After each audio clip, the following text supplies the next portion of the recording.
tuning in. 5 minutes after 11 o'clock. A couple of weeks, not even a couple of weeks, it was a week and a half ago that you and I went to the marching band competition over in Inverness, Robin, and saw some amazing young musicians, high school musicians, who were really sweating and working hard. They had studied their musical instruments and the dance moves, and they were walking and marching and playing and doing all kinds of cool stuff that I imagine if I had a balloon and I could hover over them, I would have seen formations that you couldn't see from my perspective, which was on the field. I was trying to videotape them.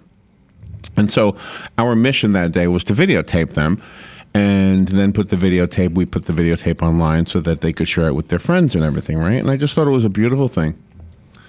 And the internet can be cruel. You know what? I mean, the internet can really be cruel. I didn't even share this with you, Robin, because I didn't want you to be upset by it. But, you know, I went to YouTube to see if anybody had commented. No, I take that back. I think I got an email. They start doing this now. When you get a comment, you get an email that says you got a comment. Mm-hmm. So I said, oh, cool. Somebody commented on the marching band thing. Mm-hmm. Well, the comment was one 3-letter word. The word was gay. Gay. Oh. So what the heck is that supposed to mean? That the marching musicians... Oh. Because why? Because they're not holding... By the way, there was at least one marching musician with an electric guitar. But why? Because a baritone, a trumpet, you know, marching in a band with these beautiful costumes that happen to make, you know, world, whatever you call it, records and stuff. Yeah, exactly. I mean, these guys are sweating, then girls are sweating. Come on. They're as talented as the athletes that go out there. And P.S., probably most of them are not gay. Mm-hmm. And if they were... Yeah. What business is it of yours? What do you care? Exactly. What do you care? Why can't somebody live their life? Why do you have to be a bully with a 3-letter word? Mm-hmm. You know? And so I was thinking, you know, I got to do something. You have to show me how to undo that or block it or something like that. First of all, I was going to write this long, stupid reply. Yeah. And I thought, this guy doesn't need a reply. This guy doesn't need any reply at all. Anyway... It just breaks my heart that we've got some really nice people out there trying to do something good in the world, and then, you know, what difference does it make who they want to love? What difference does it make? Exactly. Daniel Errico must have thought something along those lines because he has done something to try to make a difference, at least so that as children we start to realize to accept people for who they are. He is the founder of freechildrenstories.com. And he's written a book called The Bravest Knight Who Ever Lived. Let's say good morning to Daniel Errico. Good morning, Daniel. Good morning. Thanks for having me. Where are you right now?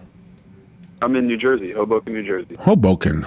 I love Hoboken. That's the Sinatra town, right? It is, yeah. I live a block away from Sinatra, the street. Oh, really? Oh, they named a street after him? I didn't know that. Yeah. Oh, wow. Oh, wow. So they love him here. I know. I've driven through that. It's like Liverpool for the Beatles. Yeah, right. yeah. Sinatra and Hoboken. Yeah, if you live there, you don't realize that. Well, maybe you do. Mm-hmm. I don't know, but it seems like more people visit. So, it's Hoboken. Well, Daniel, thank you for tuning in. For being on the air with us this morning. The Bravest Knight Who Ever Lived has a twist. I'll let you tell the twist.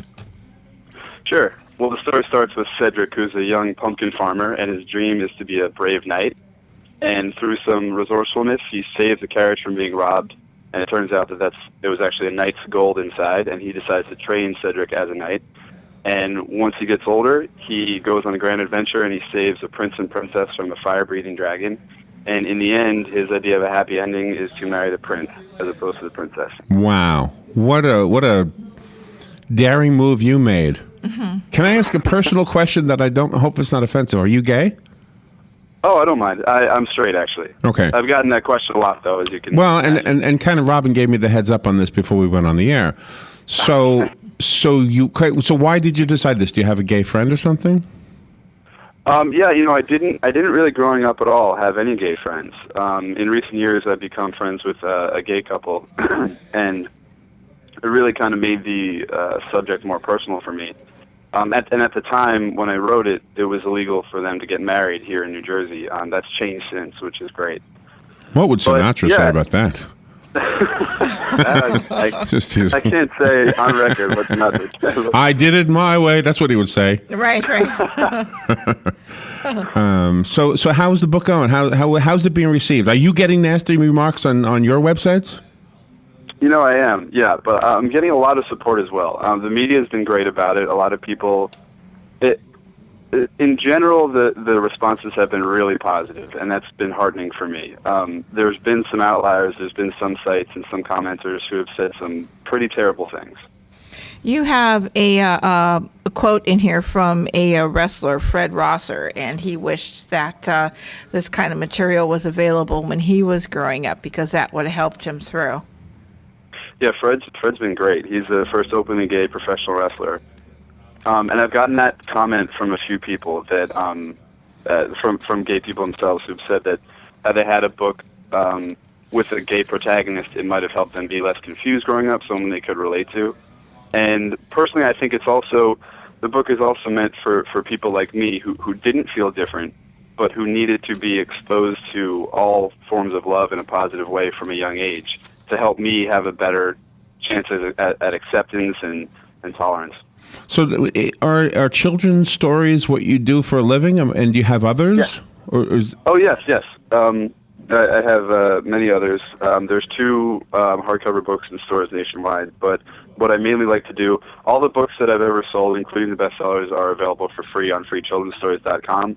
That's a real passion project of mine. How do you survive if they're all free? How does that work? Well, it turns out that the 2 aren't mutually exclusive, especially with children's books. If people like your work, and I've been very fortunate, they'll also go out and buy it. They'll buy the e-books. I gotcha. Oh, so the online version is free is what you're saying? Yes. Oh, okay. You can always get it on free. And I like the idea of thinking that people get to see what they're getting first to decide if they want it. And you truly are helping the non-gay community understand what it is to be different, and everybody has to realize that we're all human beings, we're all individuals, and we all care and love.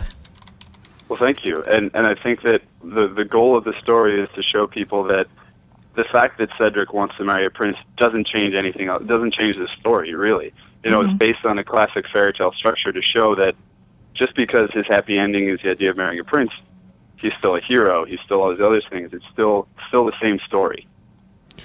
I just went to your website. I think the one I would pick up is the one called More Donuts.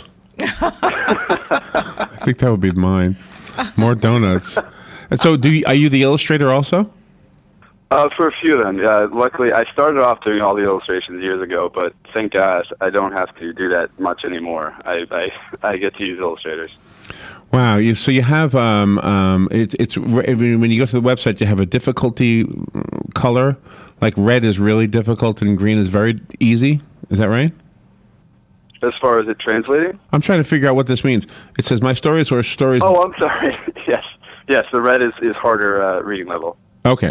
And so if I go to this site, so there's a lot of stories on here, not just the bravest knight who ever lived. Yes, there's quite a few. All right. There's always more coming on and rotating. I have a backlog. And you have 2 of your recent books have hit number 1 on BarnesandNoble.com, and then other books are still in the top 10. So that's kudos. That's wonderful. Oh, thank you very much. Wow.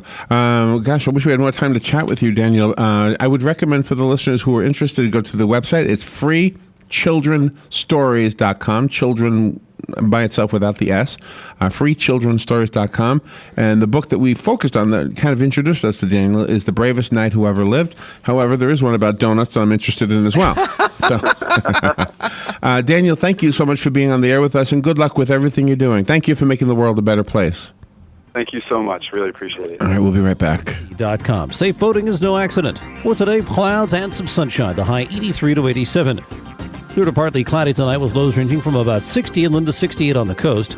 Tomorrow, sunshine filtered through some high clouds. The high temperature 81 to 85. And on Thursday, partly sunny and a bit cooler. The high 77 to 81. From the Florida Weather Center, I'm meteorologist Joe Lundberg.